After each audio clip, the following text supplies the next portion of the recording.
Why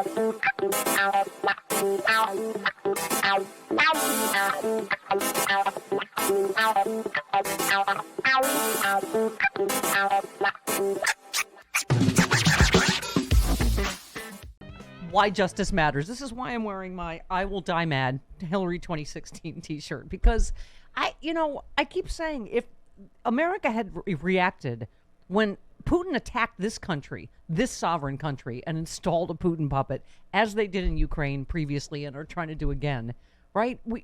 This is what prevents more crime from happening, right? I know there's a lot going on in the world and justice here, but doesn't it all connect to you that if you're not punished for one crime, and then all of these Congress people that think they can literally with a straight face criticize Joe Biden for withholding aid to Ukraine, when every single one of them except Mitt Romney voted to let Donald Trump get away with it, right? To withholding Steph, you're exactly right. I mean, Donald Trump, going back to 2016, expressly invited a foreign adversary to hack U.S. computer systems to get political dirt or information. Hopefully this goes the way we hope, with the entire world united against him.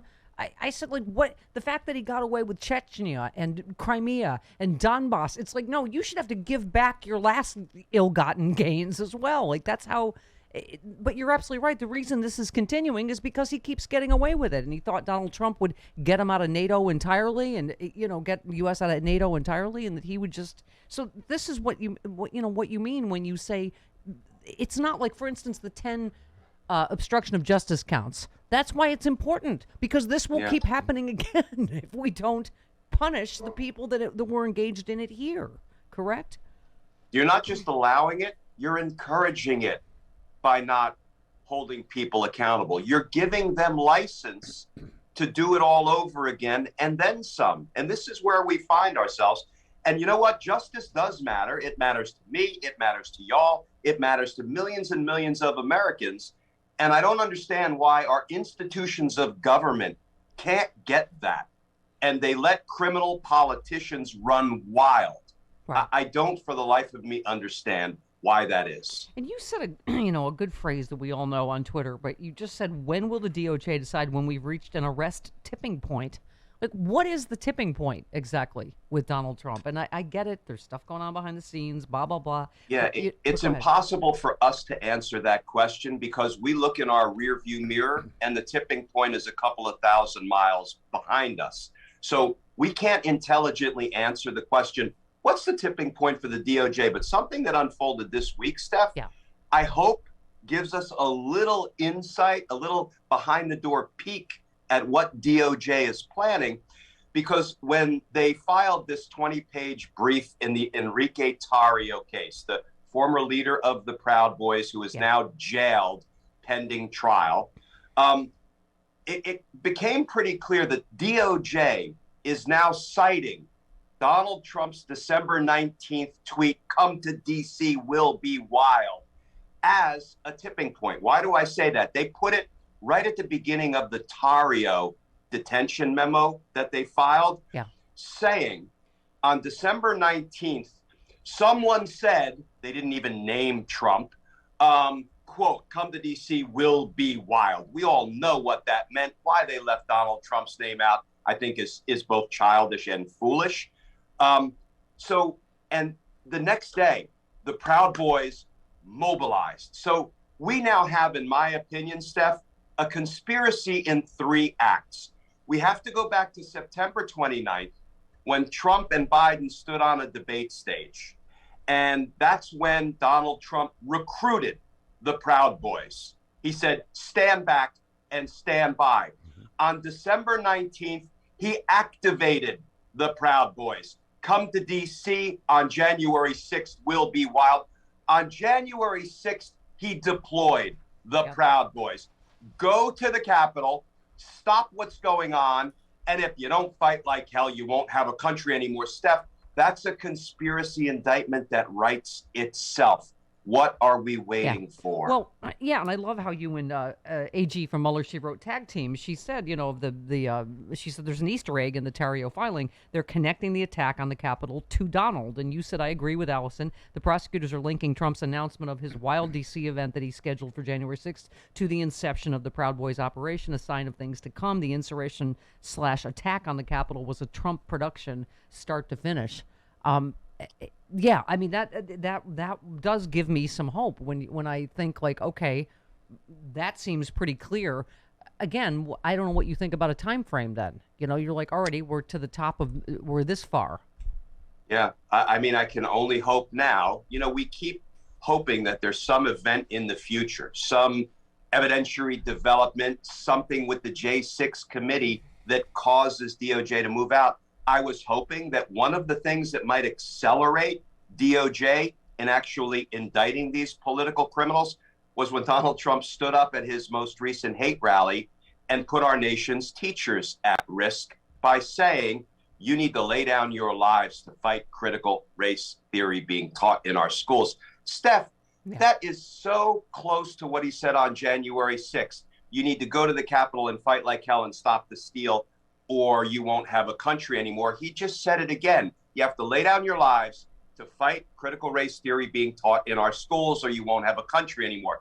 Look what happened last time. How long before teachers are under attack by Trump's angry base because of the fictitious CRT thing? Yeah.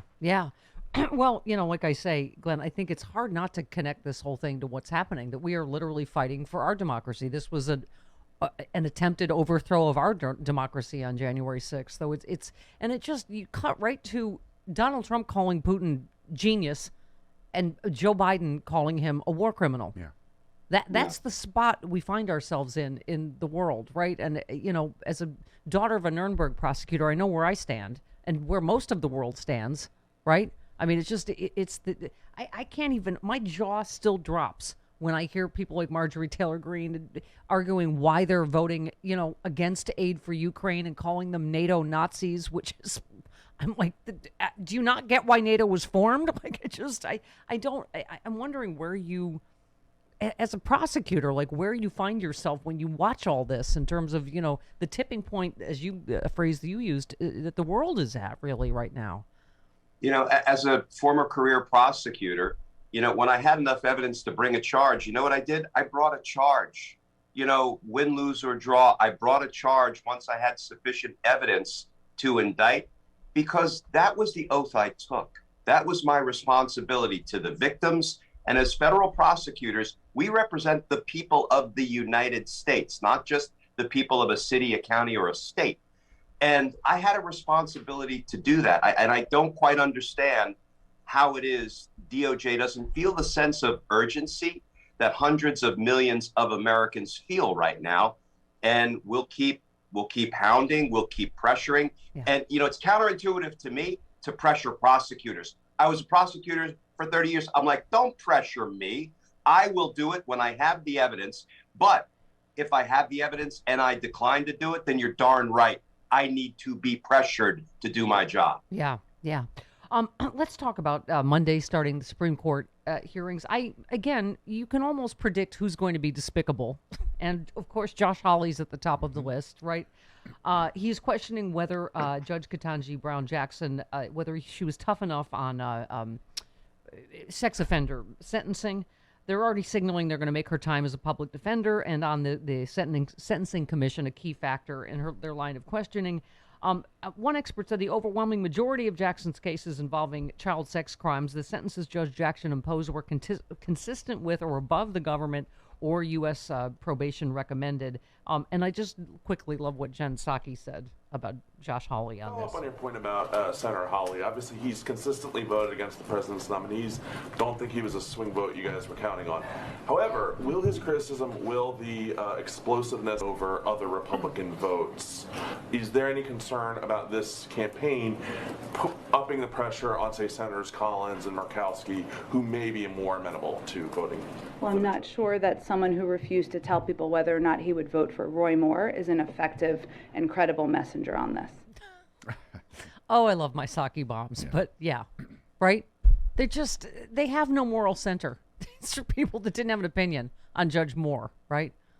And does it qualify as irony that somebody like a Josh Hawley would say, Judge Ketanji Brown Jackson went too easy on some sex offenders, and yet these are the same people who supported Kavanaugh for the Supreme Court? Yeah.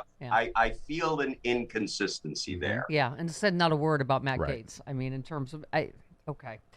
By the way, and also Josh Hawley, I mean, it's just they're shameless. He literally just came out and said we're not doing enough for Ukraine or Biden's being timid. He just voted against it. He just voted. I mean, where is this? Yes. Jen Psaki said, Tom Cotton had a chance last week to back his words with actions by voting for the security assistance for Ukraine that the president announced yesterday. He and 30 of his fellow Senate Republicans voted against that money. Those 31 Republican senators voted against $13.6 billion for Ukraine, 800 Stinger anti-aircraft systems, 9,000 anti-tank weapons, 7,000 small arms, 20 million rounds of ammunition. Our assistance is making a difference on the ground, and the president is delivering more. I mean, they just have no shame anymore. They can consistency is not the Republicans' strong suit, and I think the most glaring example of that, not to go back to the Supreme Court, is when Mitch McConnell said, no, we can't confirm Merrick Garland because we're within a year of a presidential election. But the election is tomorrow, so we're going to cram Amy Coney Barrett down the throats of the American people. Yeah. I mean, or whether it's infrastructure, right? They vote against infrastructure, then they run to their home district and hold up the shovels and say, look at what I've done for you. Yeah. And people don't seem to care because we're living in an age where truth isn't truth to half of the American population. So that's why they get away with it. Yeah. Well, we're watching it on a grand scale with Russia using Americans in their propaganda, going, we're not bombing Ukraine, and Ukraine has Nazis. It's just, it's astounding. I never thought I'd live to see the day, Glenn, when Americans, sitting Congress people, are being used in propaganda in Russia, and they continue to do it, right? They're being used happily, willingly. I have to believe that many of them, it is their zeal for Russian dollars to come through whatever organization they're coming through. Yeah. Remember the NRA scandal. And they're happy to receive those dirty rubles to keep them in power, which, the question I ask myself and I ask my friends often is, does politics attract people like that, or does politics create people like that? Or is it some combination? Because how we can have so many weak, unprincipled people in public office in a country that I think is still pretty darn great, it baffles me. Yeah, exactly. Except that you lift us up. That's right. Your love keeps lifting me higher and higher every week. Love you, Glenn. See you next week. Thanks, Glenn. Love you, Steph. See you guys. Bye. All right, honey. Bye.